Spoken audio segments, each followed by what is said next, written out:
The announcement landed between the mashed potatoes and the roasted carrots like a glass shattering on tile. My mother held up 2 crisp $100 bills, the corners bright under the chandelier, and said almost sing-song, "Who needs that worthless old laptop? Sold it for $200. She only uses it for Facebook anyway." Silver clinked against porcelain. My brother's laugh was low and approving. My father nodded, pleased by the neatness of cash in hand. I stared at the bills and felt my pulse hit my throat. In the mirror over the sideboard, my face didn't move, but the skin under my eyes seemed to drain of color. The room smelled like pot roast and rosemary, and suddenly, the scent made me a little sick. Aaron leaned back, arm draped over his chair, like a man satisfied with a diagnosis. Jasmine raised her wine and smirked. "Finally decluttering," she said, as if a problem had been solved with good housekeeping. Somewhere in the house, a vent clicked on. The candles Mom saved for holidays flickered and steadied. I slid my hand beneath the table and touched the badge in my pocket, the cool metal against my palm, the only thing in the room that felt real. Before I go on, tell me where you're listening from down in the comments. And if your worth has ever been laughed off at your own family's table, tap that like button, share this with someone who'll understand, and make sure you're subscribed so you never miss the next chapter. But to understand how that dinner changed everything you need to know where the cracks began. I grew up in a tidy rambler north of Seattle with a maple tree that dropped helicopter seeds on the front walk, and a father who swept them into precise piles. My mother taught English to teenagers and loved strong sentences and straightbacks. On Saturdays, Dad balanced the checkbook with a pencil and a frown, while I sat on the living room floor with a second-hand motherboard and a tiny screwdriver, feeling a quiet joy at the click of the right part sliding into place. They called it a phase. I called it oxygen. By the time I came home from MIT with a degree and an instinct for patterns, most people never noticed my family had other stories they liked better. Aaron wore his white coat like armor. Jasmine sharpened her words at a downtown firm. At family gatherings, their triumphs arrived like parade floats, gleaming and loud. Mine arrived without a band, just the soft satisfaction of a system secured, a vulnerability closed, another bad actor nudged into daylight. When I said I worked in cybersecurity for the government, Mom would smile the way you smile at a child who says she's a ballerina. "Something respectable would be nice," she'd suggest, as if respect belonged to specific job titles the way China belongs to the good cabinet. So I learned to bring salad and silence to Sunday dinner. I learned the choreography of that oak table, my father's reading glasses set at 12 o'clock, my mother's serving spoon at 3, my brother's phone at 9, face down, but always humming. I learned not to explain that quiet work protects loud lives and that sometimes the safest place for dangerous bait is ordinary daylight. I learned, unfortunately, how easily ordinary daylight can blind the people sitting closest to you. The afternoon of the announcement looked like peace. The house was warm, the windows fogged at the edges from something simmering. A soft jazz station played almost too low to hear. Family photographs climbed the hallway wall, graduations, a backyard wedding, a blurry beach sunrise with our heads turned into the wind. The most recent photo of me was 5 years old. My hair shorter, my smile uncertain. I set the wine on the counter and took a breath that never quite reached the bottom of my lungs. Dinner, Mom called, smoothing her apron as if a crease could ruin the evening. We took our places as we always did. The routine was a comfort they wore like an old sweater. When conversation turned to Aaron's research updates and Jasmine's merger, I listened, nodding, trying to keep the corners of my mouth from betraying the impatience pooling behind my teeth. When a lull finally came, I said softly, "I received a commendation last month. It floated out like a paper airplane and dropped between the salt and pepper." For fixing the director's email, Aaron said, not unkindly, but not far from it. Laughter skittered around the table and came to rest like dust. Then Mom reached into her pocket and turned my evening into a lit fuse. She said she'd cleaned the guest room closet, She said Marie Kondo would be proud. She said my old printer was gone, and Dad's flip phone from 2009, and that troublesome laptop I'd left here for months. She said it never booted, that it just showed a strange screen with code which to her meant broken. She said the neighbor's friend's nephew was good with computers and paid cash, no haggling. She said she was glad to get something for it. The room kept breathing like nothing was wrong.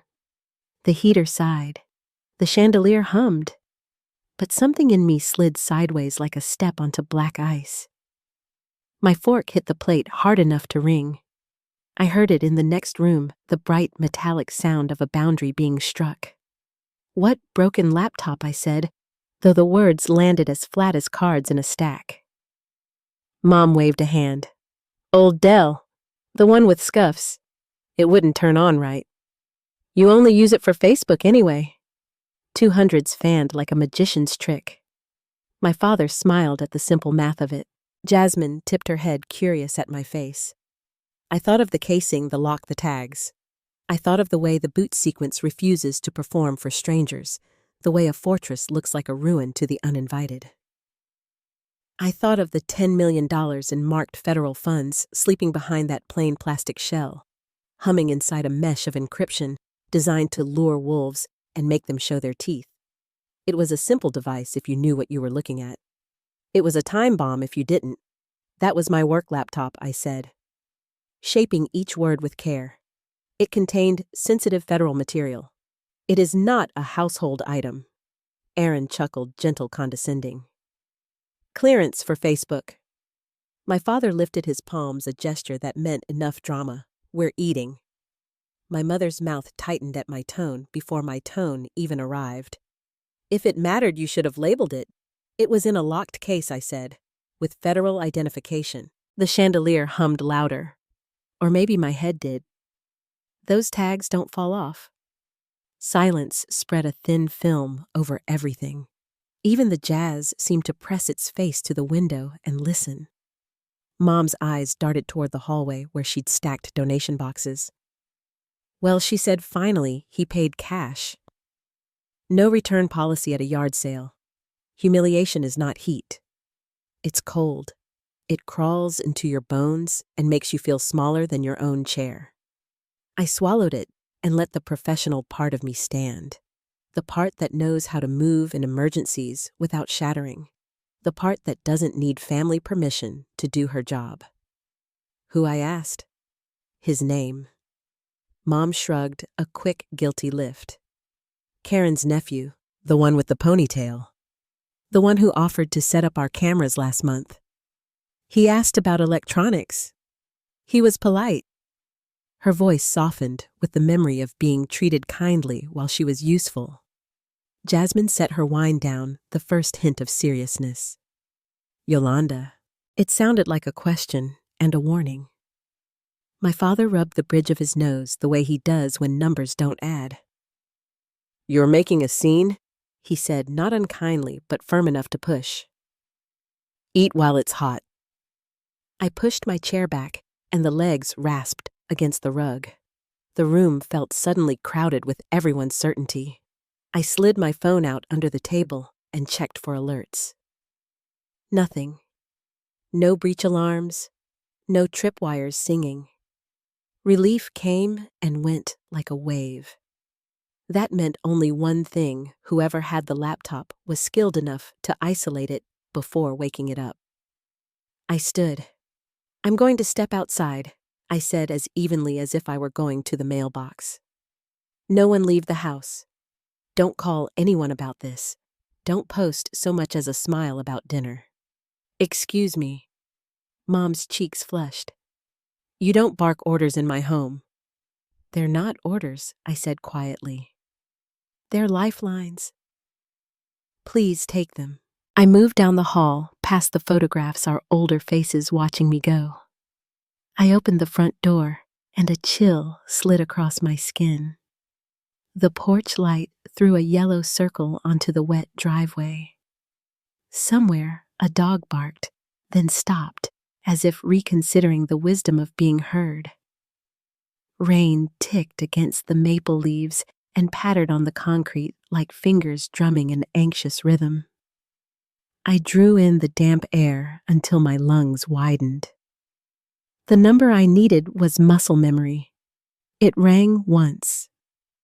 "Turner," a voice said crisp through static. "Sir," I said, and my breath steadied. "We have a Category 1 breach. The honeypot asset is out of custody, likely within a 2-block radius. No alarms are triggered. Suspect has isolated hardware. I am at the origin address. Family made an unauthorized sale." There was a beat, a small, precise pause, in which entire decisions were assembled. "Stay put," Deputy Director Keller said. "Lock down the scene. Tactical and forensics on your location in 15. You are eyes and anchor until they arrive. Do not engage." "Copy. Copy." I ended the call and felt the old self still standing behind me in the hallway. The one who sat quietly at Sunday dinners and let her life be misnamed. She seemed thinner now. She seemed like someone I used to be. I turned back toward the dining room. Through the doorway, my family was still at the table, their profiles edged by the chandelier's light. The silver gleamed, the pot roast steamed. Aaron said something I couldn't hear, and Jasmine shook her head, unsure for the first time. My father adjusted his glasses and looked at the place I'd left empty. My mother held the 2 bills, no magic in them now, only paper and ink, and the weight of a decision she didn't understand. I re-entered the room, and for the first time in years, no one interrupted me mid-sentence. "A response team is on the way," I said, voice low, even the voice I use when rooms are about to change shape. "This house is now part of an active investigation. You will each be interviewed. I need you to remember every detail you can about the man who bought the laptop, what he asked, what he wore, what he didn't say." Mom set the bills down as if they might burn through the table. "Yolanda," she whispered, "are we in trouble?" Her eyes were wet, not with guilt yet, but with the first hint of fear that this might be bigger than family rules and tidy lines. "We are in danger," I said, "because the truth is kinder than false comfort. And we are going to handle it." Outside, a car door thumped closed somewhere down the block. Then another. Tires whispered over rain, slow and deliberate. The porch light hummed. The house held its breath. I looked at the people who had raised me, my mother with her perfect napkins, my father with his sharpened pencils, my siblings with their bulletproof resumes, and saw for the first time how small their picture of me had been. It fit inside a neat frame on the hallway wall, 5 years out of date. Tonight, that frame had cracked. The clock in the kitchen ticked. Rain tapped the window like a patient knock.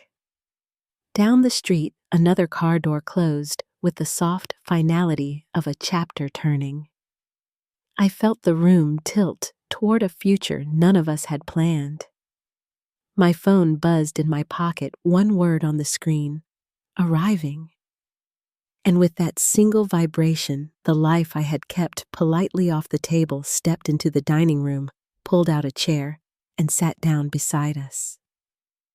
Outside the window, the neighborhood looked almost ordinary. Porch lights glowed behind rain-fogged glass, and the street lamps threw long reflections across the wet pavement. But behind those quiet shapes, engines hummed low and steady. Black SUVs lined the curb like shadows that had learned how to move. When the first knock came, it wasn't loud. 3 measured taps, followed by a voice that carried through the door. "Federal agents." I opened it and stepped aside. The night air slipped in with them, cool and electric. Agent Ramirez entered first, rain clinging to his windbreaker. 6 others followed their boots, leaving faint prints on the polished floor. "Secure the family," I said, my voice sounding steadier than I felt. He nodded once, already issuing quiet orders. Within minutes, the living room became something else. Lights adjusted laptops, unfolded cords, uncoiled across my mother's rug. My parents sat together on the couch, their hands clasped tight. Aaron paced near the fireplace, jaw locked, while Jasmine gripped a throw pillow like a briefcase she didn't know what to do with. Mrs. Turner Ramirez began gently. "We need you to walk us through the sale." Mom's voice trembled on the first word. She explained about the nephew, how he'd asked about electronics, how polite he'd been, how normal it all seemed. The more she spoke, the smaller she looked in that big armchair. Dad tried to help, adding details she couldn't remember, but his voice cracked halfway through. I stood by the dining table, now covered in cables and blinking screens. Agent Wu was already tracing signals, her fingers moving quick and silent. "No trace yet," she murmured. "If the encryption's intact, it's sleeping. If not," she didn't finish. I could feel every breath in that house, each one too shallow, like we were all holding air that didn't belong to us. Then Wu straightened.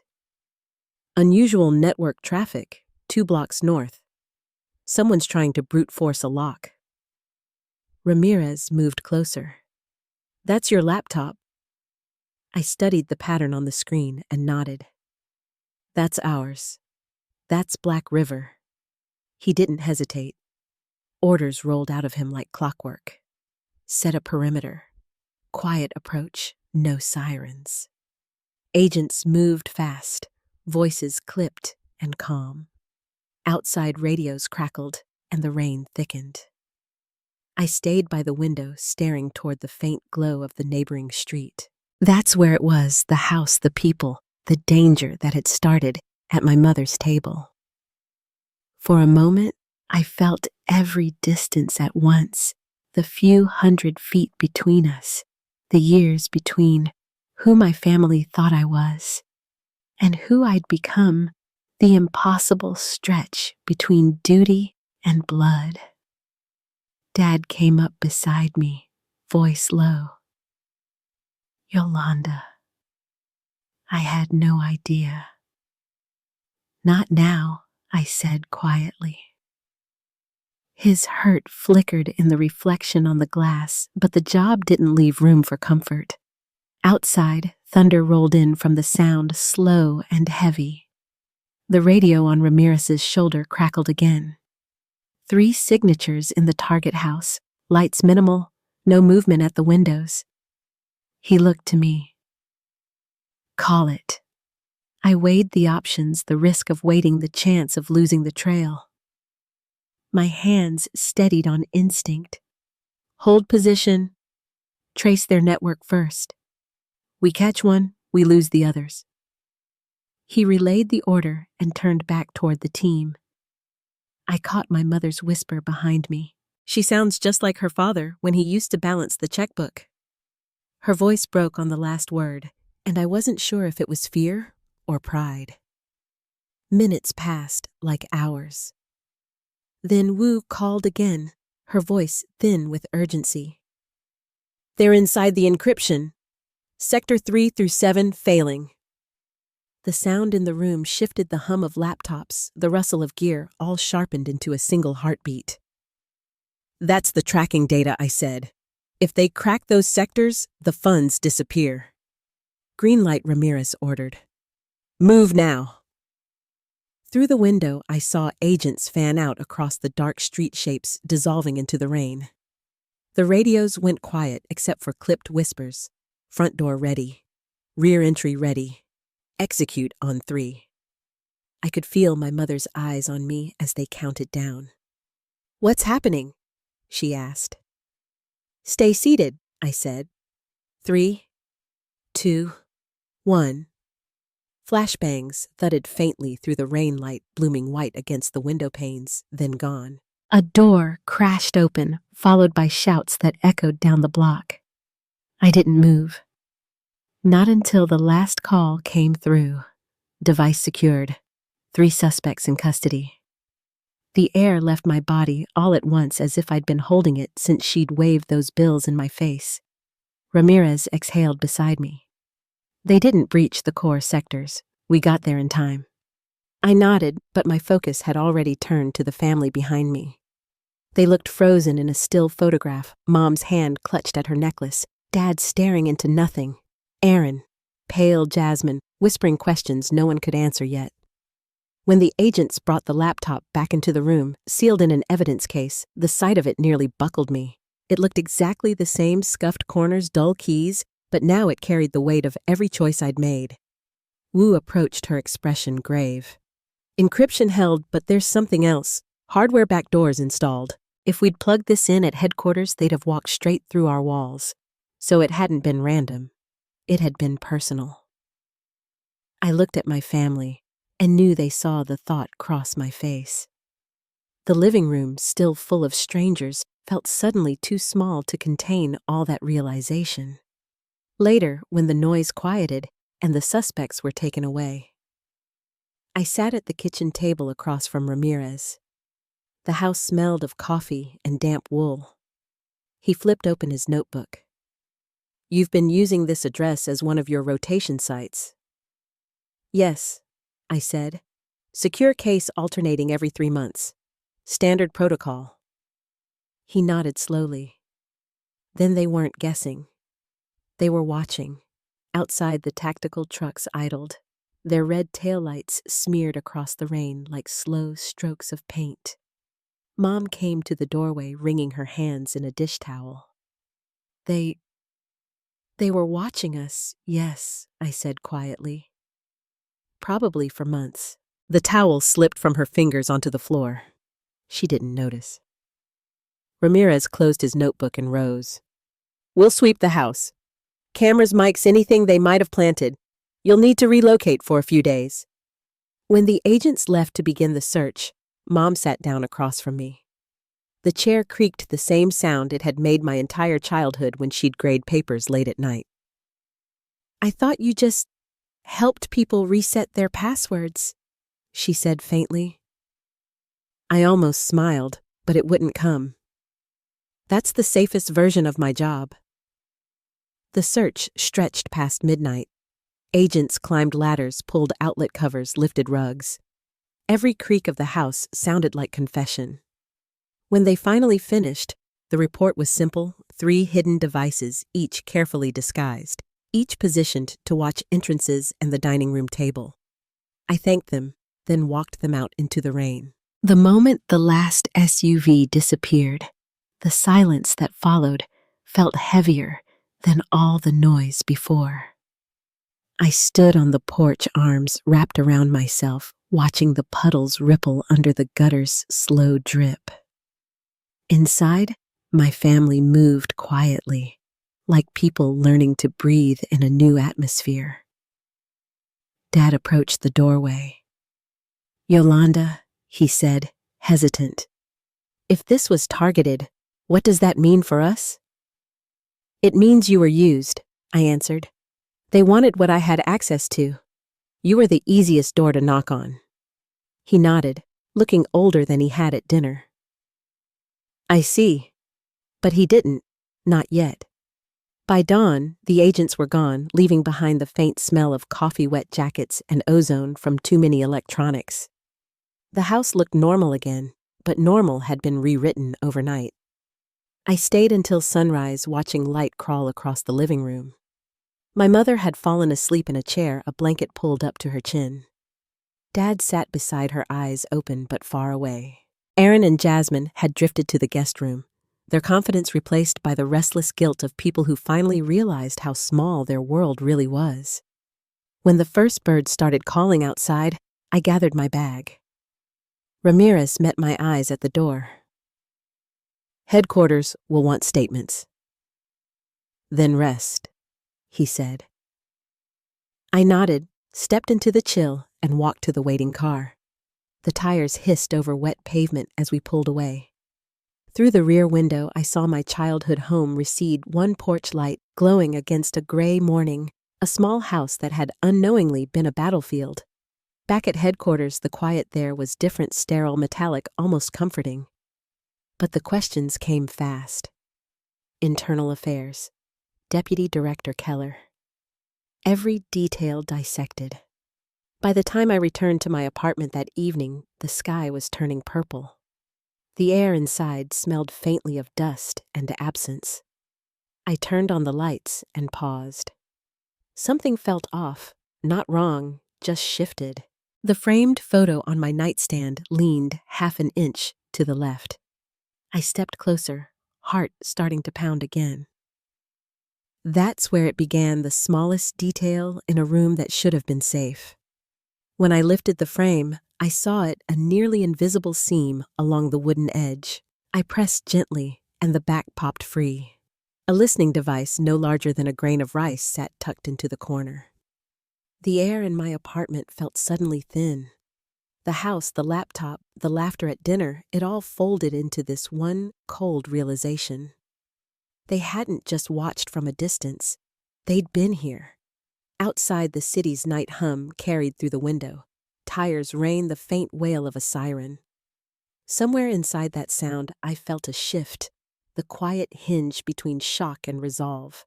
I set the frame down, locked the door, and reached for my phone. Whoever had turned my family into a doorway had just made me their target, and I was done standing still. I turned the tiny listening device over in my hand, its metal shell catching the low light from the window. It looked harmless, something that could have fallen from a toy or a pair of earbuds, but I knew better. I'd seen devices like this in evidence rooms, proof that privacy could be peeled away with something no bigger than a seed. The air in my apartment felt thick, as if every object had been listening all along. I set the frame down gently and reached for my phone.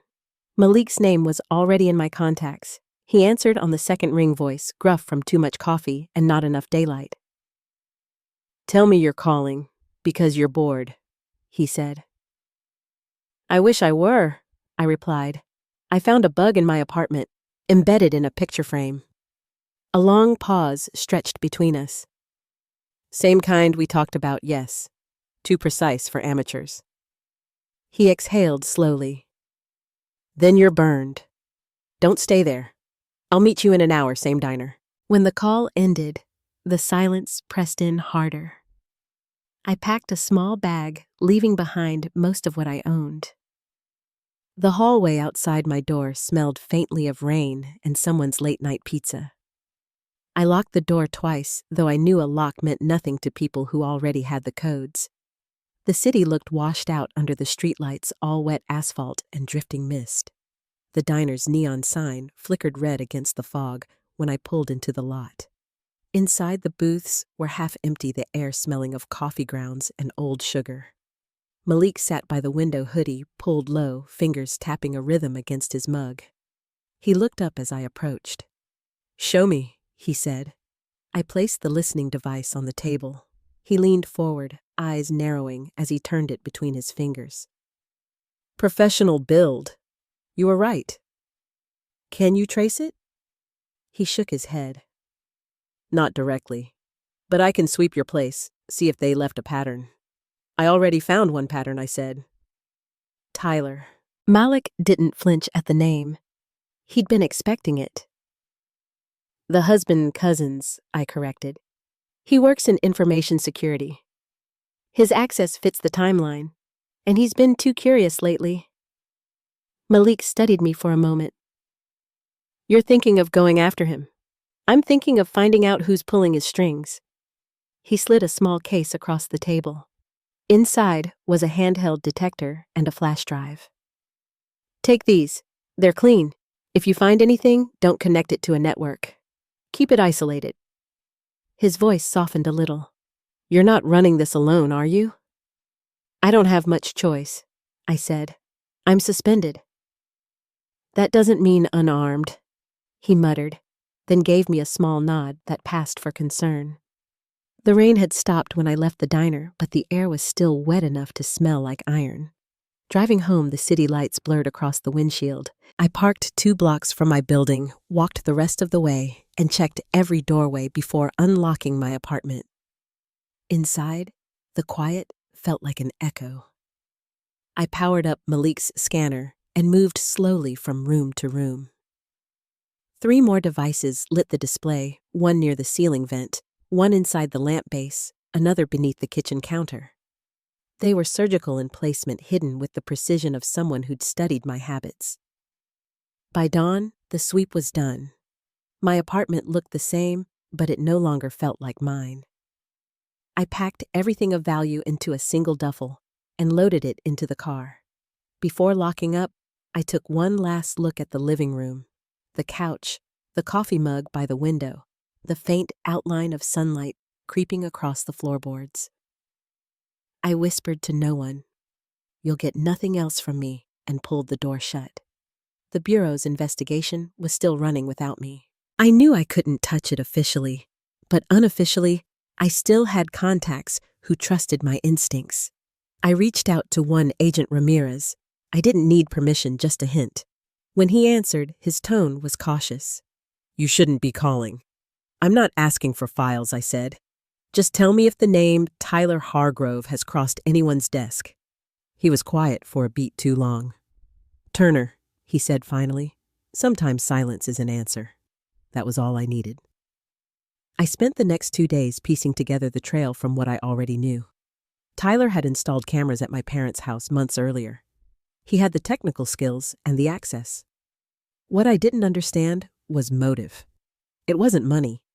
Black River paid in power, not cash. They rewarded leverage, the kind that could turn a government agent into a liability. Late on the third night, my sister called. Jasmine's voice carried the tight edge of someone used to controlling situations that suddenly wouldn't bend. "Mom says the FBI took the cameras Tyler set up. They came back again this morning.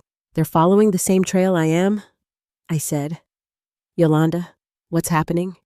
"He's involved. Maybe not alone, but deeply." She went silent. Then softly, "He and Mark are coming to the barbecue this weekend." That detail hit like a strike of lightning. I could almost see the path opening in front of me. "Then I'll be there," I said. "Are you sure that's wise?" "Not wise," I answered. "Necessary." The days leading to that weekend passed with the slow tension of a drawn wire. I met Malik again, this time in a parking garage beneath an old library. He handed me another case, a small transmitter disguised as a silver brooch and a recording device the size of a coin. "It'll pick up audio within 10 feet, he said. "You only get one shot, so plan your timing." "I will." "Turner," he added, "revenge is a sharp tool. Make sure you're carving truth, not satisfaction." I tucked the devices into my coat and left without replying. Saturday came bright and deceptively calm. My parents' backyard smelled of cut grass and charcoal. The same table from every childhood gathering was set with lemonade and paper plates. Mom moved between the kitchen and patio, pretending normalcy, her smile a shade too practiced. When Mark and Tyler arrived, I watched them from the porch. Tyler looked exactly as he always did, pressed shirt, polite grin eyes that never stopped calculating. He greeted everyone warmly, even me. His voice smooth as glass.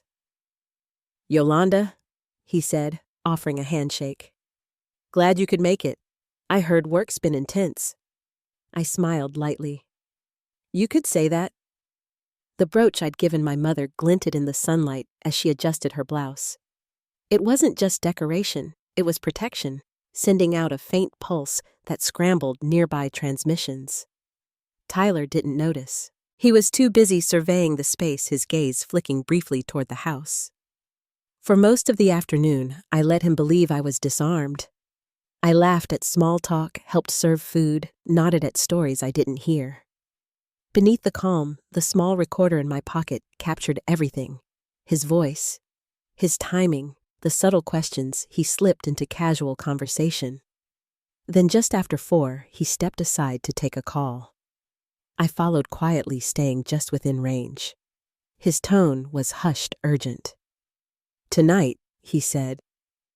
"She suspects. We can't wait." When he turned and saw me, the mask didn't falter. "Everything okay?" he asked. "Perfect," I said, smiling back. I needed 10 minutes, no more. I found Jasmine near the drinks table and whispered for her to gather everyone outside for a quick toast. Confused, she nodded and began calling the family together. The chatter rose laughter blending with the sound of glasses clinking. I slipped inside the house and moved down the hallway to Dad's study. My heartbeat matched the faint hum of the refrigerator in the kitchen. A few minutes later, the floor creaked behind me. Tyler's reflection appeared in the dark glass of the cabinet door. Looking for something, he asked. "Just memories," I said, turning slowly. He leaned against the doorway, eyes cold, now the charm stripped away. "You shouldn't dig into things you don't understand." "I understand enough," I said. "You've been selling information to Black River. You used my family to get to me." His jaw tightened.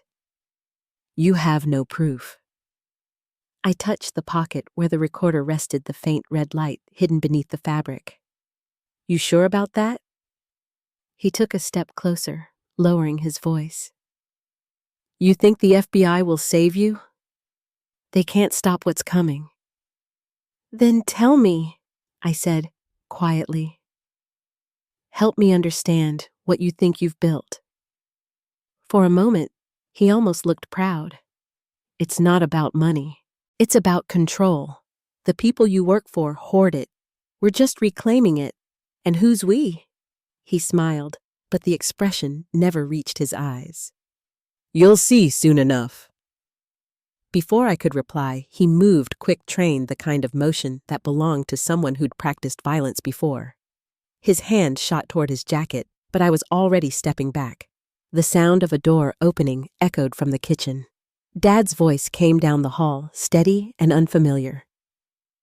"Get away from my daughter!" He was holding a shotgun, old but functional, and for a heartbeat time split open between us. Tyler's expression flickered, calculation giving way to fear.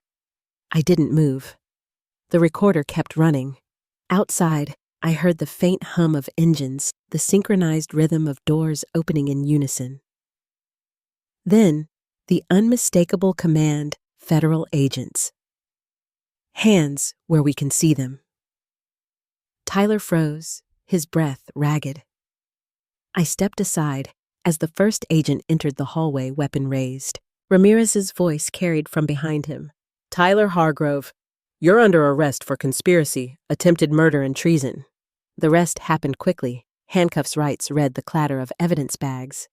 When they let him out, his eyes found mine one last time, not in anger, but in disbelief. He'd underestimated the quiet one at the table. After they were gone, the house fell still. Dad set the shotgun on the desk with shaking hands. "You knew they'd come," he said softly. "I needed them to see what I saw." I answered. He nodded, not understanding everything, but understanding enough. The faint echo of sirens faded down the street, leaving only the hum of crickets in the garden. Mom appeared in the doorway, her face pale. "Is it over?" "Not yet," I said. "But the truth's out." She looked at me for a long moment, her eyes filling with something that wasn't quite pride, but wasn't disbelief either. "I should have listened," she whispered. I didn't answer. I just reached over, closed the study door behind us, and breathed in the quiet that comes after danger. The kind that feels like a beginning disguised as an ending. Outside, the night settled back into its rhythm, steady and deep. The family murmured in low voices, unsure what to say. I stood by the window, watching the flashing lights fade into the distance. For the first time in weeks, I wasn't running from the silence. I was ready to hear what it had been trying to tell me. The hours after the arrest passed in a blur of headlights and voices. By the time the last agent left the yard, was scattered with footprints that glistened in the damp grass. Inside, my family sat at the kitchen table, the same table where all of this had started. The air was heavy with disbelief, the smell of smoke from the barbecue still clinging to the curtains.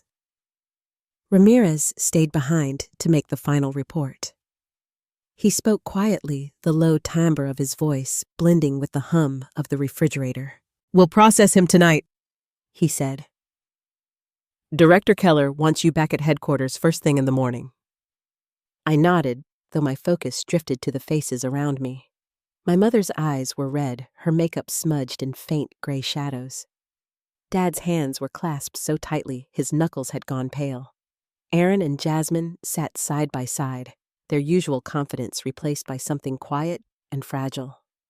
None of them could find words that fit what the night had become. When Ramirez finally closed his notepad, he turned to me. "Good work, Turner," he said.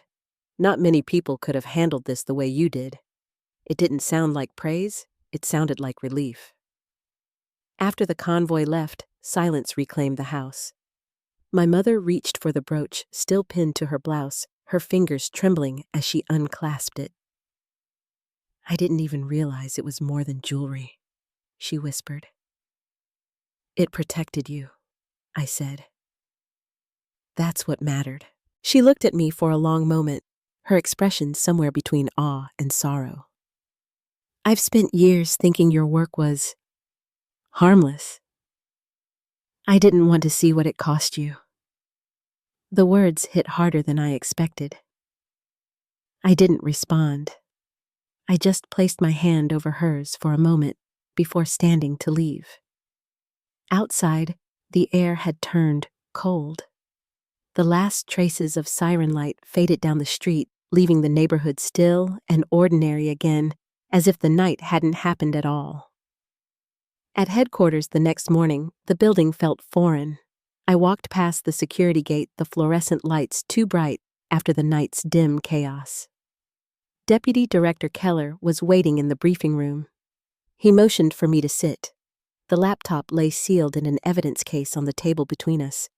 It looked almost small there, surrounded by binders and reports. "You did what we needed," Keller said, "but the review board still has to clear your suspension before we can reinstate you." "I understand." He studied me for a moment, then added, "You turned a domestic breach into the dismantling of a major criminal network. That doesn't happen by accident." I wanted to feel proud, but exhaustion dulled everything. "They targeted my family," I said quietly. "That's how close they came." Keller leaned back. "We'll learn from it. You've already written the first chapter of a new security protocol, whether you realize it or not." His words would have comforted me on any other day. But as I left the building, my reflection in the glass door stopped me. For the first time since joining the Bureau, I wasn't sure who. I saw the daughter who'd been ignored, or the agent who'd nearly lost everything to prove her worth. 2 days later, Internal Affairs called me back for a formal debriefing. The questions came slow, deliberate. Why had I stored the laptop at my parents' house? What procedures had been followed? What failures had allowed an outside party to access the case environment? I answered everything steady and precise. I knew what they were looking for, accountability wrapped in composure. Keller sat in the corner, silent but watchful. When it ended, the lead investigator closed his folder and said, "Administrative leave is lifted effective immediately." The words didn't feel triumphant, only inevitable. That night, I returned home to find my apartment sealed with a new lock and a stack of paperwork from the technical cleanup team. Every listening device had been removed. The air smelled faintly of disinfectant and metal. I sat on the couch alone with the sound of the city drifting through the window. For the first time in years, I didn't open my laptop. I just sat there staring at the skyline, wondering what a life outside of work might even look like. When my phone buzzed, it was Jasmine. "Mom wants to have dinner tomorrow," she said. No big talk, she promised. Just dinner. Part of me wanted to refuse, but another part, the part that had been 13 again, in that kitchen craving approval that never came, couldn't. The next evening, the house looked different. Lighter somehow. My mother had replaced the tablecloth, fresh flowers in the center, candles unlit. Dad opened the door before I could knock. "They said the man Tyler is already cooperating," he said, almost as if he needed the words out before anything else. He is, I replied. His information could shut down what's left of Black River in North America. He nodded slowly. Mark's been having a hard time with it. I know, I said. None of this was his fault. We sat together, the five of us, in a silence that wasn't entirely uncomfortable.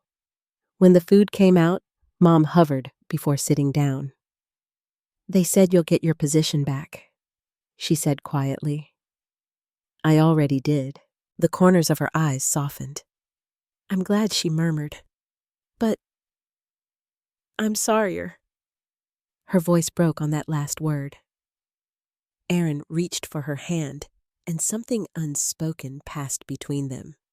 Acknowledgement, maybe, or the slow recognition that they'd all been blind to something they should have seen long ago. After dinner, we drifted into the living room. The house still held traces of the bureau's presence, small dents in the carpet scratches near the sideboard. My mother sat on the couch, the lamplight turning her hair a muted silver. I've been reading about cybersecurity, she said suddenly, as if the admission required courage. I didn't realize how much depends on people like you. I smiled faintly. It's not glamorous. No, she said. It's necessary. That was all, but it was enough. Over the following weeks, work moved quickly. My reinstatement came with a new assignment drafting updated field protocols for sensitive digital assets. Ramirez stopped by my office one morning, coffee in hand. You realize you just rewrote the playbook, he said. I just learned the hard way what the loopholes look like, I replied. He smiled. That's usually how progress starts. When he left, I sat for a while staring at the skyline beyond the window. The city looked ordinary again, traffic moving like slow rivers of light. But I knew the quiet could never mean the same thing it once did. 3 months later, I found myself back at my parents' house on a Sunday. The yard was trimmed, new security lights installed along the walkway. Inside, the dining room had been rearranged, the table closer to the window now, as if my mother had decided the house needed more light. She greeted me with a hug, something rare in the years before. Dad was in the study rearranging his shelves. On the mantel sat 3 framed certificates, Erin's Medical Service Award, Jasmine's Legal Commendation, and now my own FBI commendation beside them. The sight made me stop. When dinner began, conversation felt natural. No careful pauses, no unspoken competition. Erin asked about my division. Jasmine talked about a new case she was prosecuting involving cyber fraud. For the first time, they sounded interested rather than skeptical. After dessert, we lingered in the living room, the fireplace casting slow shadows across the walls. My mother looked at me thoughtfully. I've been thinking about that night, she said. About the laptop. If I hadn't sold it, I stopped her with a gentle shake of my head. Then we might never have uncovered the rest. I said, sometimes the worst mistake leads exactly where it needs to. Dad chuckled softly. Like when you crashed my car and ended up fixing computers to pay for it. The memory drew laughter around the room, soft, genuine healing. As the evening wound down, Mom followed me to the door. The air outside was cool, the smell of rain in the distance. She rested her hand on my arm. I thought I knew what success looked like, she said quietly. Doctors, lawyers, tidy paths, but watching you seeing what you've built, it changed me. Her voice trembled. I'm proud of you not because of the title, because you never gave up even when we didn't see you. For a long moment, I couldn't speak. The sound of wind through the maple leaves filled the silence. Finally, I said, Thank you. That means more than you know. She smiled through tears, and I saw the woman who had raised me, the one who believed in hard work and honesty, but who had finally learned that worth doesn't always wear the clothes she expected. When I drove home that night, the streets were quiet again, but the quiet no longer felt heavy. It was something else now earned, not forced. The world outside my window moved at its usual pace, unaware of everything that had happened behind a single suburban door. As I pulled into my driveway, I looked up at the faint outline of the city skyline. Somewhere beyond those lights, files were closing. Systems were safer, and my name had quietly found its place where it belonged. I sat in the parked car for a while, listening to the engine tick as it cooled. Then, I smiled the kind that starts small and stays. For the first time in a long time, I didn't feel invisible. I felt seen in my work, in my family, and in myself. And that quiet recognition was all the justice I needed. The morning light had a softness to it that I hadn't noticed in months. It filtered through the blinds in thin golden stripes, touching the edges of my desk and the unopened folders waiting there.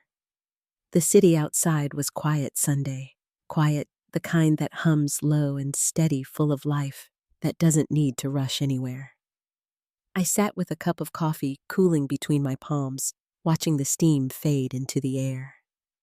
For the first time in a long time, I wasn't thinking about surveillance feeds or coded transmissions, just the simple warmth of the cup, the steady rhythm of my breathing, and the faint murmur of traffic far below. Work had settled back into its rhythm, though my world inside it had shifted. The new field protocols we'd written were now standard across all divisions. Reports from other offices arrived daily, each one a quiet reminder that something good had come from the chaos. Keller called them the Turner Directives. He said it with a trace of a smile, the closest thing to affection I'd ever seen from him. But I never framed the memo or celebrated the change. The victory didn't feel like something to hang on a wall. It lived in smaller moments, the way new agents double-checked their off-site procedures, the way Ramirez nodded across the hallway when our paths crossed, saying nothing but meaning everything. Still, the biggest shift had happened far from headquarters. Sunday dinners had become different, calmer, less like a performance. My mother no longer filled the silence with talk of Aaron's conferences or Jasmine's firm. Sometimes she just listened. Sometimes that was all I needed. When I arrived one evening, she greeted me with a hug and a quiet smile. The old tension between us had softened into something closer to understanding. The dining room smelled like roast chicken and thyme, and for the first time in years, the table felt balanced. No competition, no quiet judgments, just the comfortable sound of silverware against plates.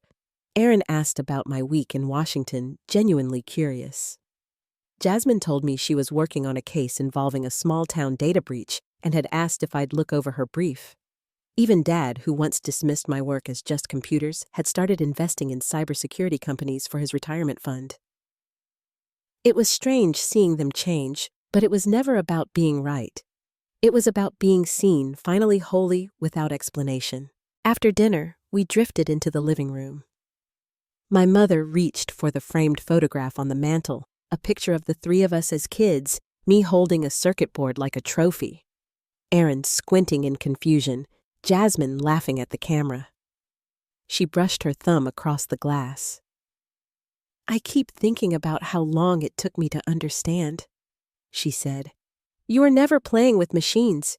You were trying to protect something." I smiled faintly. Maybe both. She nodded, tears bright in her eyes, but not falling. "I used to think love meant guiding you towards safety. I never realized you were already building it for the rest of us." Her words sat between us like light itself, soft, warm, healing. When I left that night, the air outside carried the first hint of spring. The neighborhood was quiet except for the sound of sprinklers whispering across the lawns. The same house that had once been a crime scene now smelled faintly of lilacs from my mother's garden. A week later, I met with Ramirez at a small coffee shop near the waterfront. We talked about new hires cases and travel schedules. When we finished, he leaned back in his chair and looked at me for a long moment. You handled all of it with grace, he said. Most people would have let anger take the lead. I thought about it, I admitted. But anger only makes the silence last longer. He nodded, understanding in his eyes. You've learned what most agents never do. Peace doesn't come after justice. Sometimes it's what makes justice possible. The tide rolled in quietly behind us, soft waves catching the light like thin ribbons of glass. I left with the sense that some conversations linger long after they end. As weeks turned to months, the remnants of the Black River case dissolved into closed files and court transcripts. Tyler's confession led to the arrest of several international accomplices. The Bureau called it a major success. I called it closure. Mark visited once during the proceedings. He looked thinner, older somehow, but his handshake was firm. I didn't know, he said quietly. If I had... I know, I told him. You don't owe me an apology. He nodded, relief and grief mingling in his eyes. Before leaving, he handed me a folded letter from his attorney, a formal notice of divorce finalized that morning. There was nothing more to say. Back at work, my new office overlooked the river. The glass caught the morning sun in a way that painted soft reflections across the floor. Some days, I'd catch my own reflection in it, hair pulled back, eyes tired, but calm, and think how different she looked from the woman who once tried to make herself small to keep the peace. Now I understood that silence wasn't weakness. It was the space I needed to think clearly, to act without noise. On weekends, I started running along the waterfront trail near my apartment. The path curved through trees that whispered with wind and the distant sound of gulls. There, I found something I hadn't known: I was missing a life that didn't revolve around crisis. I'd stop halfway to watch the sunlight dance across the water, feeling the world stretch wider than any investigation or report. One afternoon, Jasmine joined me. She was slower, laughing as she tried to keep up. You make this look too easy, she said, catching her breath. I had a head start, I teased. She nudged my arm. You know, after that night, I started volunteering with a digital justice program downtown, helping small businesses recover from scams. That sounds like something you'd be good at. I think I got that from you, she said softly. We ran the rest of the way in companionable quiet, the kind that comes only after forgiveness has done its work. Later, standing on my balcony at sunset, I watched the sky shift from gold to violet. The city lights came alive one by one, steady and patient. Somewhere down below, life carried on as it always had, people cooking dinner, dogs barking, a radio playing through an open window. I realized then that peace doesn't come when everything is fixed. It comes when you stop needing to prove that you deserve it. I thought of the old laptop, the one that began it all, and how it had been a tool for both danger and protection. Maybe life was like that, I decided. The same hands that can lose something precious can also build something better. The next morning, I arrived at headquarters early. Keller was waiting outside my office with a sealed envelope. For you, he said. The director wanted you to have the official commendation personally. Inside was a single letter of recognition written in his crisp, deliberate handwriting. For integrity under pressure, for restraint under fire, and for restoring the meaning of service. I placed it in the top drawer of my desk, beside a small photograph of my family, taken at our last Sunday dinner. In it, we were all laughing, heads tilted toward one another, the table bathed in warm evening light. For the first time, it looked like home. As the day went on, I returned to my work, the rhythm of typing, the faint buzz of conversation in the hallway, the comfort of order. Outside the window, the sun lifted over the river, scattering light across the glass. I closed my eyes for a moment, breathed in, and felt something loosen in my chest, the last knot of tension, the final trace of what had been. It was gone now, carried off with the morning. Some wounds don't fade because we forget them. They fade because we finally let go of needing them to prove who we are. If this story stayed with you, tell me where you're listening from. I'd love to know. And if you've ever had to stand your ground quietly until the world finally saw you, share it below. Thank you for listening, and remember, sometimes the quietest person in the room is the one holding it together for everyone else.